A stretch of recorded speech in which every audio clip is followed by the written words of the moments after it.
Assalamualaikum warahmatullahi wabarakatuh.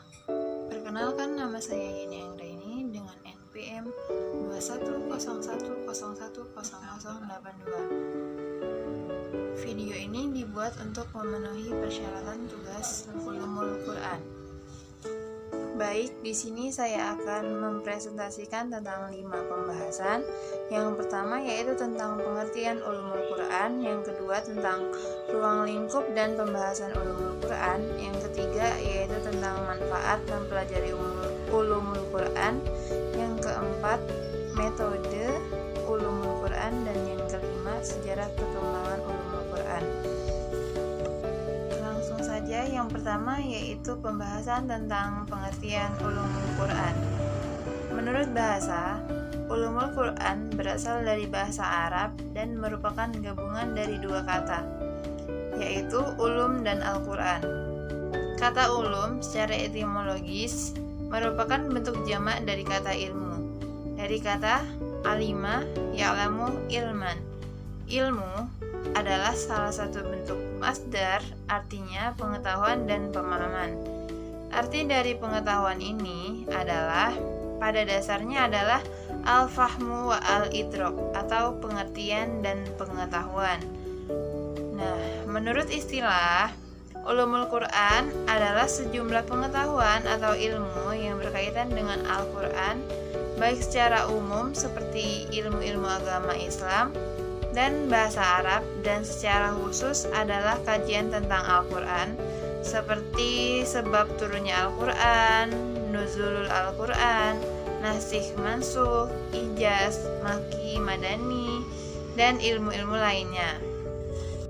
Menurut istilah, pengertian Ulumul Quran didefinisikan oleh para ulama, antaranya sebagai berikut. Yang pertama yaitu menurut Mana Al-Qattan, Ulumul Quran adalah ilmu yang mencakup pembahasan yang berkaitan dengan Al-Quran dari sisi informasi tentang asbabun nuzul atau sebab-sebab turunnya Al-Quran, kodifikasi dan tertib penulisan Al-Quran, ayat-ayat yang diturunkan di Mekah atau Makkiyah, dan ayat-ayat yang diturunkan di Madinah atau Madaniyah, dan hal-hal yang berkaitan dengan Al-Quran.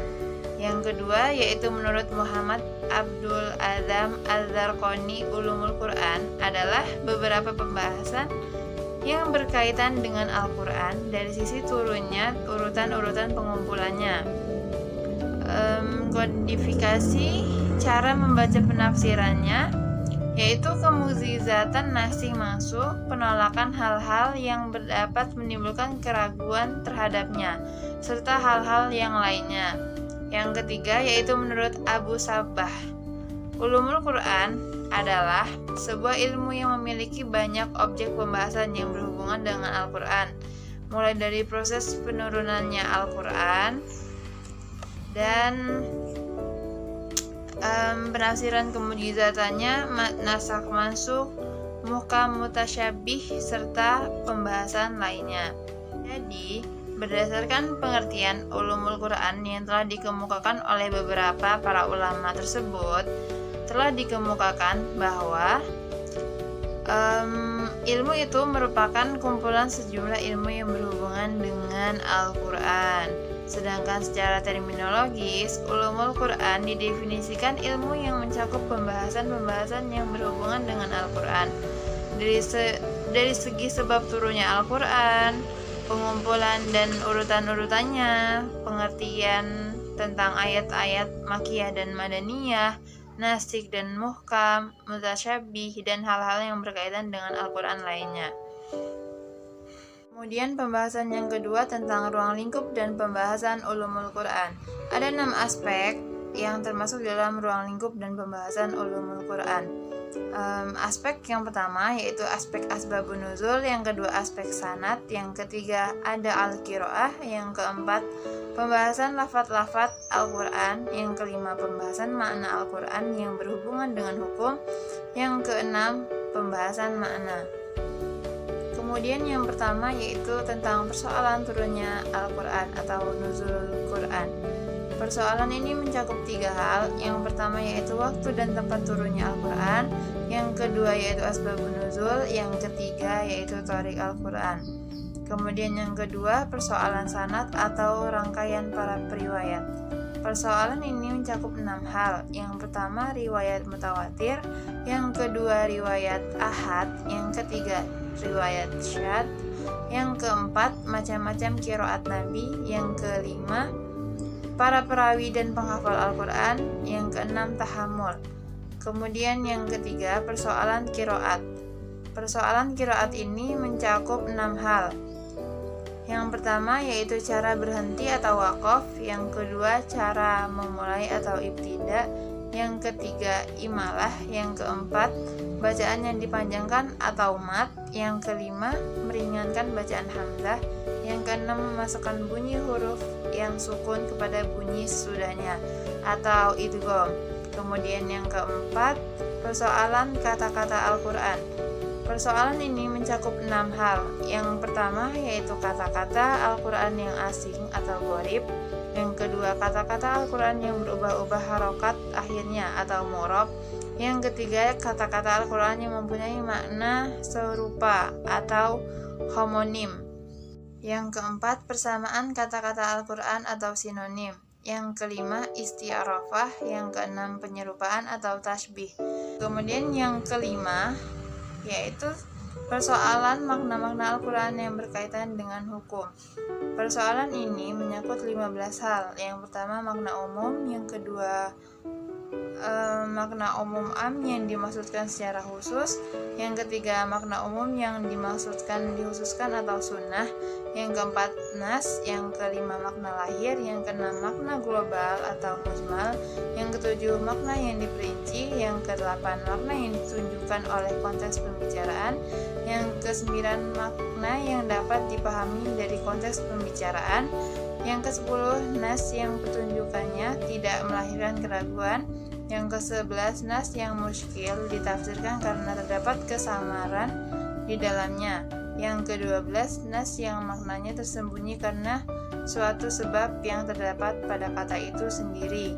Yang ke-13 ayat yang menghapus dan dihapus. Yang ke-14 ayat yang didahulukan. Yang ke-15 ayat yang diakhirkan.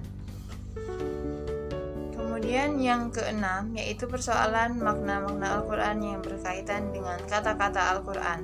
Persoalan ini menyangkut 6 hal.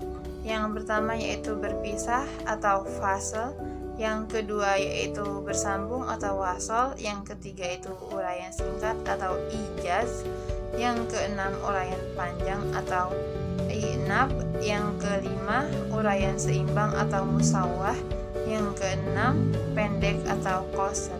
Kemudian pembahasan ulumul Quran. Secara garis besar, ilmu Al-Quran terbagi menjadi 2 pokok bahasan, yaitu yang pertama ilmu yang berhubungan dengan riwayat semata-mata, seperti ilmu yang membahas tentang macam-macam qiraat, tempat turunnya ayat-ayat Al-Quran, waktu-waktu turun dan sebab-sebab turunnya Al-Quran. Yang kedua yaitu ilmu yang berhubungan dengan diroyah, yaitu ilmu yang diperoleh dengan jalan menelaah secara mendalam, seperti memahami lafadz yang gharib atau asing serta mengetahui makna ayat-ayat yang berhubungan dengan hukum. Kemudian yang ketiga yaitu pembahasan tentang manfaat mempelajari ulumul Quran. Ada 5 manfaat mempelajari ulumul Quran. Yang pertama yaitu menambah khazanah ilmu pengetahuan yang penting yang berkaitan dengan Al-Quran dan Al-Karim. Yang kedua yaitu membantu umat Islam dalam memahami Al-Quran dan menarik atau istinbat hukum dan adab dari Al-Quran serta mampu menafsirkan ayat-ayatnya.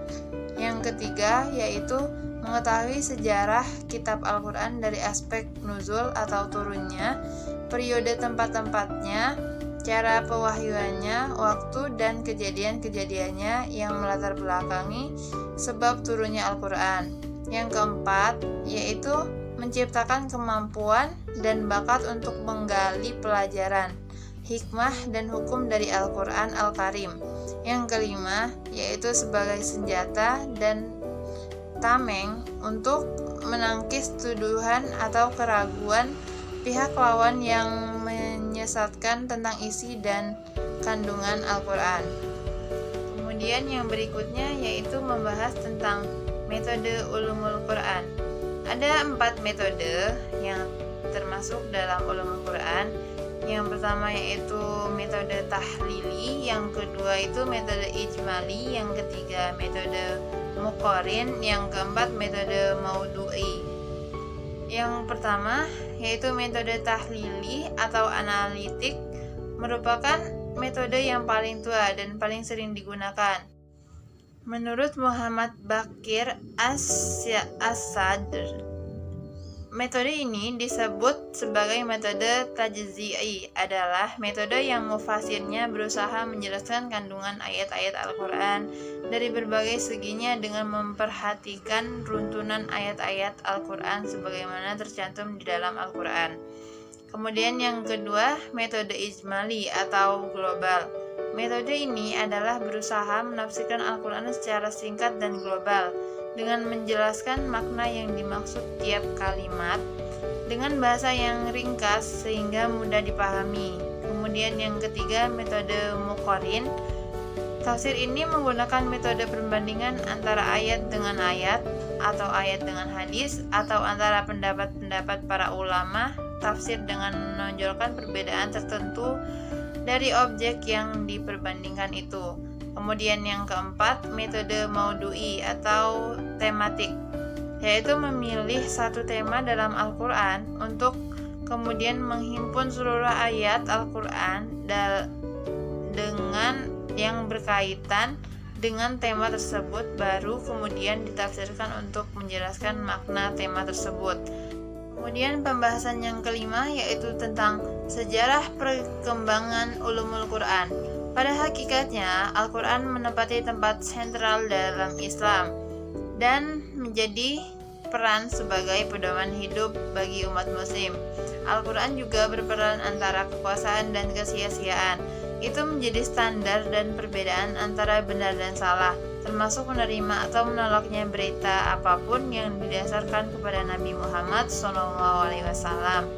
Kehadiran Al-Quran di kalangan umat Islam ditambah dengan keinginan mereka untuk mempelajari petunjuk dan keajaibannya telah melahirkan banyak disiplin ilmu dan metode penelitian Islam di dalamnya.